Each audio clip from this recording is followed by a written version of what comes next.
Hi, Stan. This is Chris Meyer. I'm a family law attorney for the greater Houston area. I want to thank you for coming onto my podcast today. It's very special that you're here today. So if you could please kind of tell us a little bit about yourself, introduce yourself and what you do, and why is it important?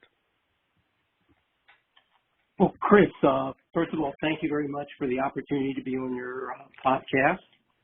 My name's Stanley Merrill, and I'm currently retired and lead several meditation groups.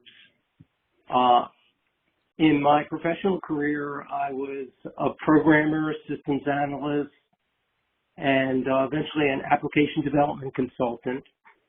And I was working crazy hours under a whole lot of stress when my wife grabbed me by the ear and took me to Rice University, where there was a Tibetan Lama teaching about meditation. And I found the techniques of meditation help me sleep at night and decrease my anxiety and feel better about being alive. And when I retired, I got so much out of meditation, I wanted to do it as a volunteer to help others. And I've been teaching meditation for about 15 years. But before I started teaching, instead of teaching Tibetan meditation, I learned about insight meditation, which I felt is much more accessible to Americans, and that's what I teach, and that's what I practice at this point. So that kind of gives a brief background. Any other questions? Or do you want me to go on and talk about mine? Yeah, it's just why is it okay? So why is this unique? Why is it important? And also from my perspective, I do family law. I deal with a lot of people who have been through trauma, a lot of emotional trauma. Also, there's also physical violence too, but the overwhelming majority is emotional trauma. And I see a lot of people who have they're having trouble being present or being mindful, and I really think maybe meditation techniques would really help them on their path to finding inner peace. So I guess what advice would you give to someone who might be going through that situation, and how can you I guess what overarching themes are there that you would want to, communicate to them to help them in their journey? Okay. Well, I'd like to start out by giving a hypothetical story that illustrates what the problem is. Rather than jumping into what mindfulness and meditation is, I want to give this story. To solve problems, it's good you identify what the problem is, you identify the cause of the problem, and then you see how you develop a solution that solves the cause of the problem. And let me start out with the hypothetical story. And just imagine how you would feel if this happened to you. Okay. You come home from work. You've just lost your job. Your children are about to go to college, and you have a big mortgage to pay. You feel as if the rug's been pulled from under you. You feel helpless and hopeless.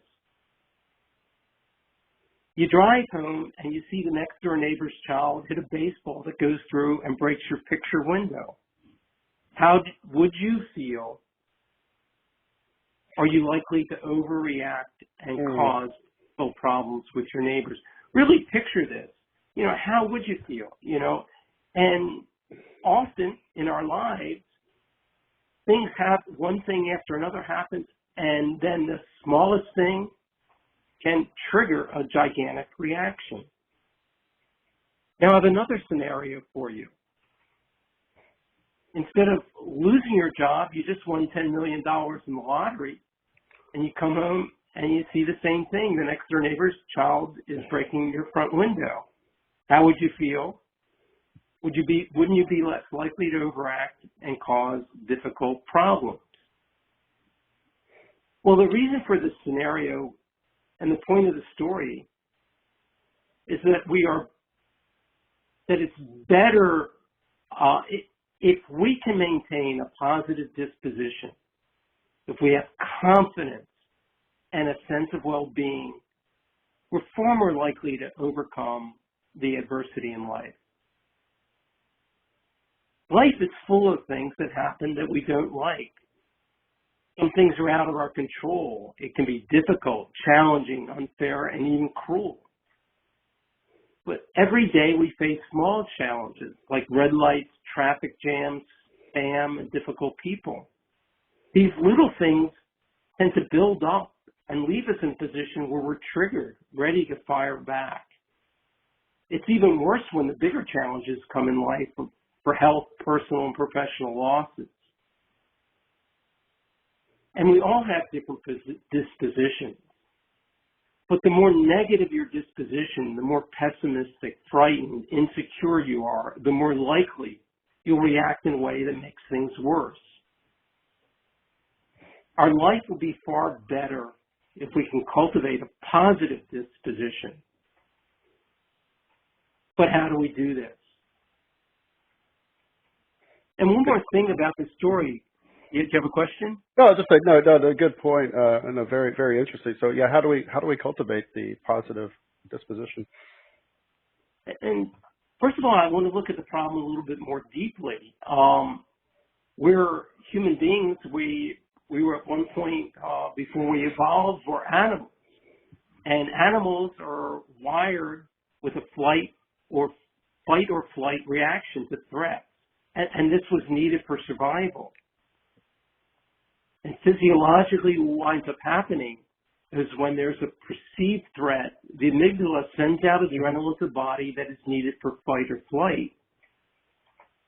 Unfortunately, this pulls the blood out of the prefrontal cortex, which would normally help us reason, and this drives emotional responses that are neither helpful nor reasonable.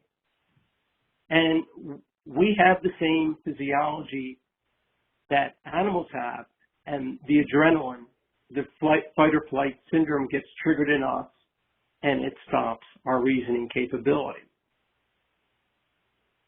Now let me talk about meditation. Let me clarify what it is, define it, say what it is, and then explain how it helps alter our disposition, how it can be helpful.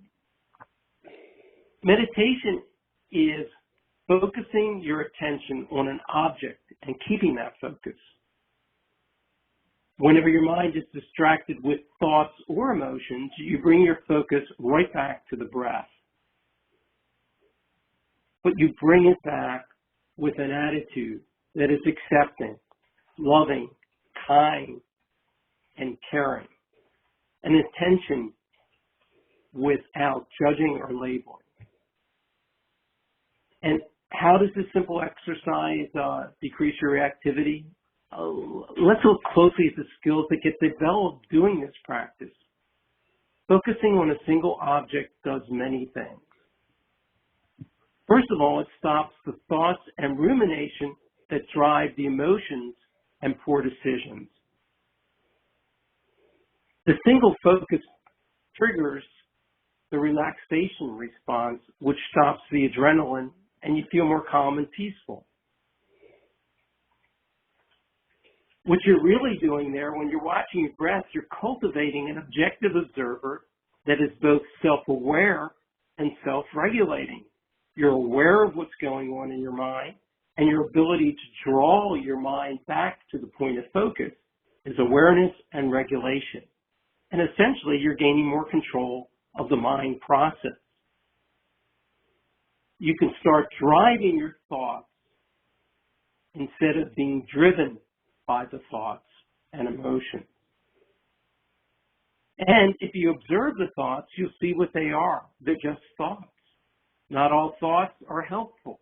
We can stand back and look at them. We can see that. We can stand back and look at it. We can see that not all thoughts are true. When we gain awareness that there are thoughts, we can distinguish which one will help and which will hurt us, and we can act accordingly. Challenging events occur regularly, and mindfulness is the ability to catch the thoughts and emotions early so that you can redirect your energy and find constructive actions instead of self-destructive ones. Mindfulness and meditation have been shown to reduce stress, anxiety, depression, and chronic pain. They can also improve sleep quality, increase focus and attention, and enhance overall well-being. And summarizing, life has its challenges and difficulties that are not of our own making. But if we are mindful when we can relate to and respond to these problems with calmness, thoughtfulness, kindness, and wisdom, we can be more effective in our responses. Starting out practices wisdom on things that are less significant, like traffic jams, spilt milks, and minor disappointments, can really help. If we're really honest with ourselves, little things trigger us, and the consequence of that hurt us. And if we can see this in small things, we can build up the capability that when larger things happen, we'll be able to handle them. Meditation and mindfulness is a way to help decrease reactivity. It is one way, but not the only way. And I like St. Francis' Serenity Prayer, and it articulates it in another way. God grant me the serenity to accept the things I cannot change, the courage to change the things that I can, and the wisdom to know the difference. Chris, at some point, if you'd like me to, I'll be willing to give a 5-minute guided meditation so you can actually experience it. But they're very simple meditations that reverse the fight-flight syndrome, stop the adrenaline from flowing, and really relax you. Also, there's much more information about this on my website, beingmindful.com. beingmindful.com. And Chris, this information and other information about my site will be on Chris's newsletter with this podcast. Yeah, I'm gonna thank you. Thank you. I'm gonna all the website, any other contact information, bio. I'm gonna share that all in the article portion associated with this podcast. So any listeners out there who would like to reach out to Stan or learn more about this, you'll have that opportunity, and also you just read more about him and find out when his next meditation session. And what's the location again? It's the Houston Jung Center. Okay. I think June 16th is a Saturday. Mm-hmm.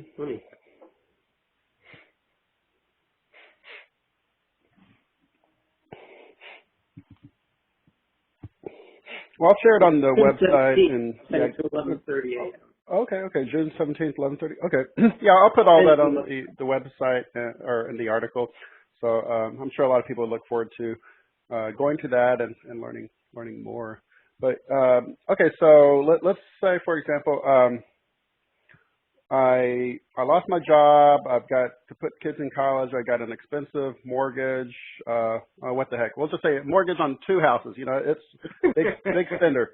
And then everything falls apart. I'm in a traffic accident and I'm unemployed. I can't work. I'm disabled. The whole rug's been pulled out from under me, and now I'm dealing with traffic jams, spilt milk, kids, neighbors, baseball flies in my window. I'm really triggered.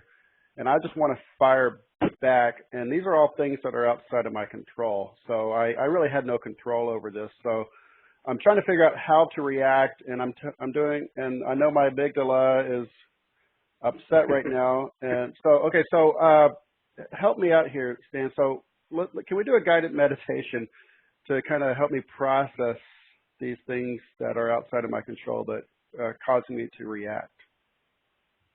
Sure, I'd be glad to do that. And I will lead the guided meditation, but one of the interesting things I have seen in doing this, I have been rip-roaring mad at someone for doing something. and everything's triggered. And it is amazing to me that 5 or 10 minutes of getting your mind off of it, of focusing in the present moment with present moment sensation, relaxes you enough where you see it in a different perspective. And if right now you are triggered, we'll get if all that has happened to you, Chris, we'll see how you feel in 5 minutes of this guided message. Okay. Find a position that you feel comfortable with. It would be okay if you're at home and want to lie down and listen. It doesn't matter. You could sit in a chair. If you do a lot of yoga and can sit cross-legged in the lotus position, that will be fine. But it doesn't matter. It's important. What is important is that you focus and get a sense of present moment experience. And I'll guide you through doing that. If you're sitting on a chair, you might want to have your feet flat on the floor.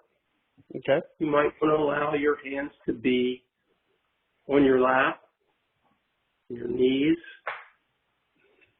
If you feel comfortable. Is it important to keep the back straight, or just like you said, lay back? Yeah. Your back should be straight, but not too tense, and that'll give it some energy. And you might want to tilt your head down just a little bit. And what I would like you to do now is to start breathing. Breathe to the count of 3 as you breathe in. Breathe to the count of 3 as you breathe out.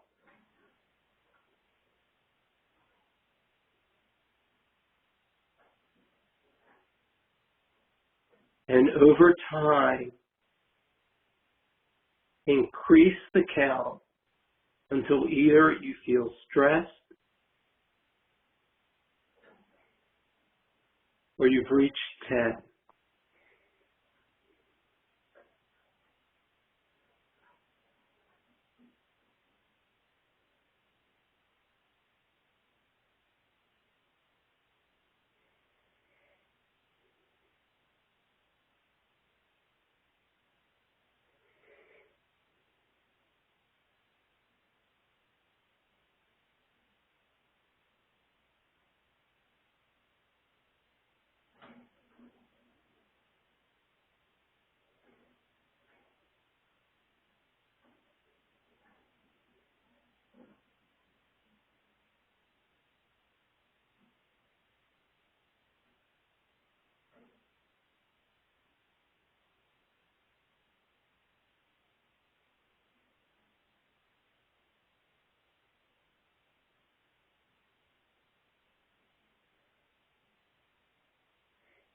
Okay, I think I'm feeling a lot less stressed. I reached 10. A lot more peace. And keep counting to 10. Okay. And what this is doing is when you're breathing long, slow, and deep, the relaxation, his response is triggered. Counting takes the thinking mind away from whatever you were thinking or ruminating about. And one other thing to do when you reach 10, try this. See if you can stop the counting and just notice the physical sensation of the breath wherever you feel it most vividly. If you're new to meditation, I recommend focusing on your nostrils, on the in-breath and out-breath. But if you feel it more vividly in your chest, expanding and contracting, or the belly button,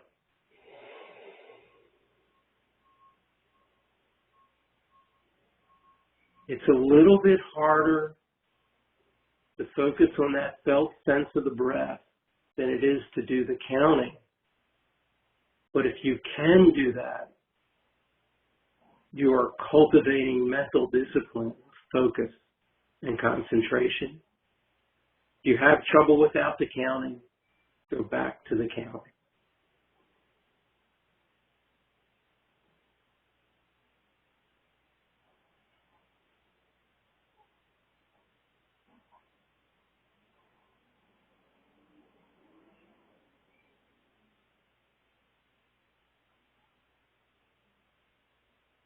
And what will help you is if you get really curious about your breath.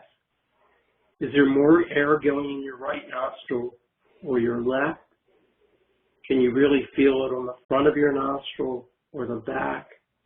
The more granular, the more interested you are, and the more you notice, the stronger the sensations are, the more focused you are.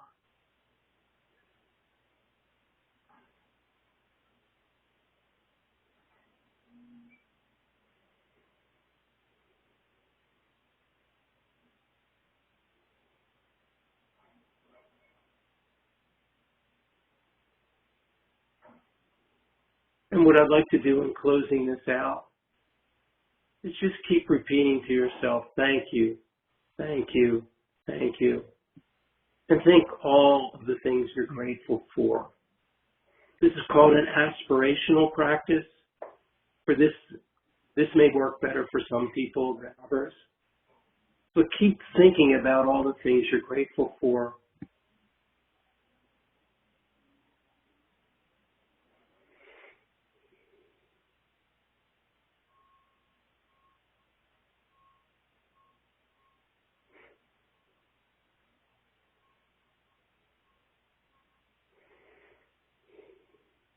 And really, if the people that have loved you and cared for you, visualize them. And be aware of the felt sense of gratitude. It can be uplifting and calm you. It can give you confidence and optimism. To constantly remember there are people that you love and love you.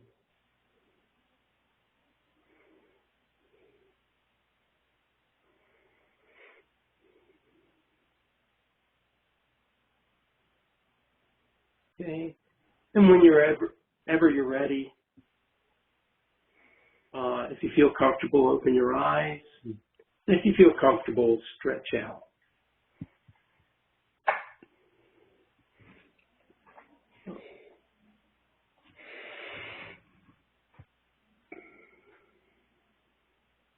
Well, Chris, how was that for you?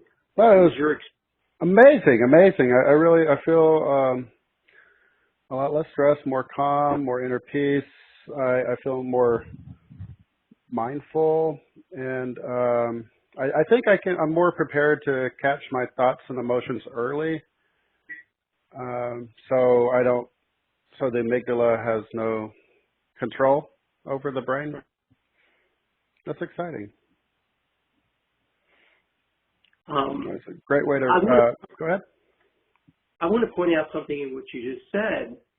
Whatever problems were going on at the beginning of your day or before you did the meditation, those problems are they're still there.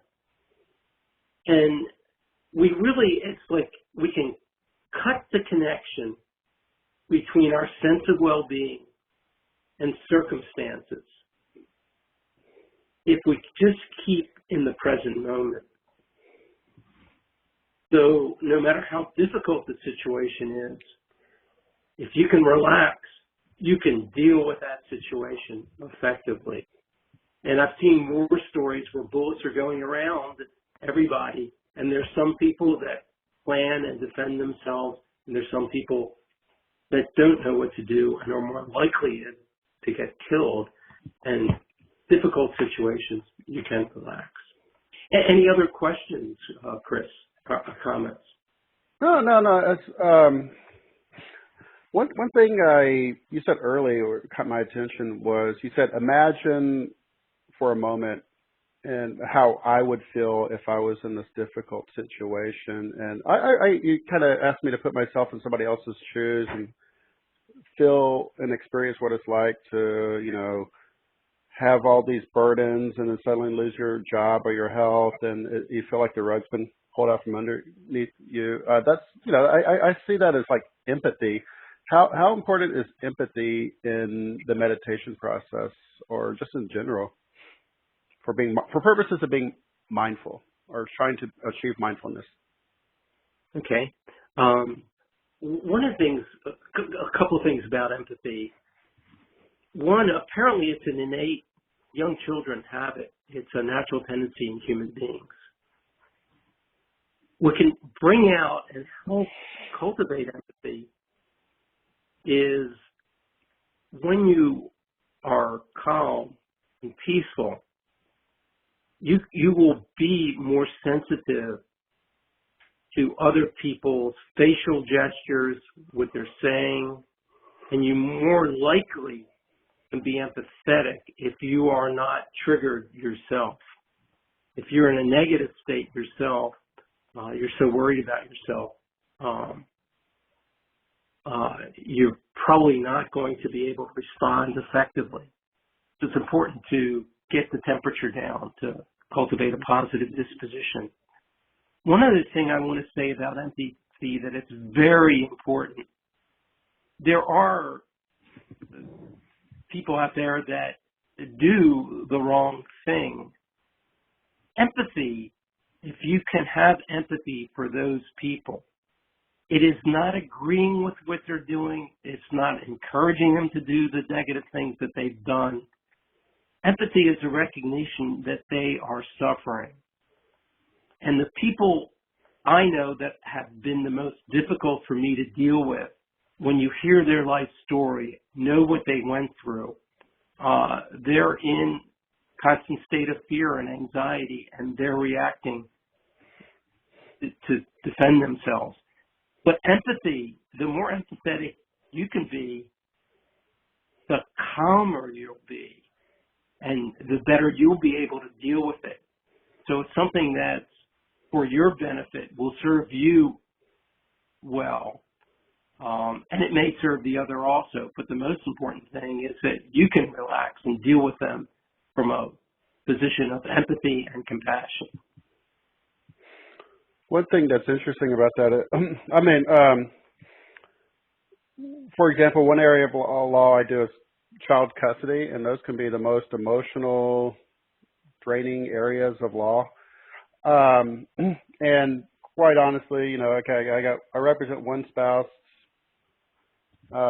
saying why he or she should have primary custody, and then you got the opposing party, they're saying why they should or should not, and they have all this evidence about all these, we'll just say crappy things that they did to each other. So in reality, nobody's innocent, but, but in order for me to be successful, I understand, okay, nobody's innocent here. Both parents were not exactly nice to each other.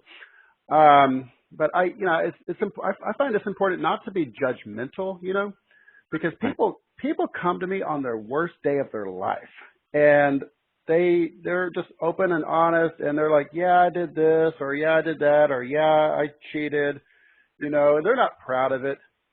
But it doesn't. I can't do my job if I'm judgmental towards somebody who comes to me asking for help on the worst day of their life. You know what I mean? So empathy it's so I feel like it's something I really need to learn myself to be as good at as possible, because it's not going to, like I said, just I see people regularly on the worst day of their life, and that's I guess one reason I push this message about empathy so hard is because otherwise if we're just not able to learn how to put ourselves in somebody else's shoes and walk around and kind of understand for a moment what they might be going through, then I just don't know if we could, as humans, we could ever accomplish anything without conflict, and that's one thing I try to avoid is finding a peaceful solution. And I think the empathy, the meditation, positive disposition, mindfulness. These are all things I'm so happy that you're able to share with me today, because I'm so happy that more people can now learn about this. One of the other things I'd like to say that this isn't, I didn't think it's in the purview of meditation and mindfulness, but there's human nature and there are practical ways of dealing with it that are psychological. And there's a wonderful book by Marshall Rosenberg called Nonviolent Communication. And when people are in conflict, his approach to conflict, resolving conflicts, is to get each side to clearly articulate their needs. And when you hear what each, the specific process is each individual describes what they need, and the other side must listen. And first one side gives their needs and the other side gives their needs. Then each side is required to be able to repeat and articulate what the other person needs. And when you do this, it does begin to build empathy. And that has, in situations, nonviolent communication has been a technique that does help people develop empathy for the others because they understand their needs. And usually human nature is to articulate a specific need, what you need, and articulate why you deserve it rather than listening to the other person, what you want. And it doesn't even get at the basic need. You may want to get a baseball back from someone, but your really need is you want to be treated fairly. And you need to get at these basic needs. And if you don't get your baseball back, you won't feel you've been treated fairly. So sometimes getting a discussion about needs can open up and get increased understanding. No, I completely agree. And I guess just in closing, one thing I feel is that, what you said about communicating each other's needs to each other so we can, I guess it's more like kind of guided empathy, where you're putting two people next to each other and they're communicating their needs. And what was that? Clearly articulate your needs. I like that. I really do. And I'm going to go ahead and this book by Marshall Rosenberg. I'll go ahead and put a link to it down in the article portion. I think a lot of people could get a lot of great things from that. Okay. Okay. Well, thank you for the opportunity to be on your podcast. I appreciate it. Appreciate it. Thank you. All right. Thank you so much, Stanley. I really do appreciate it. Take care.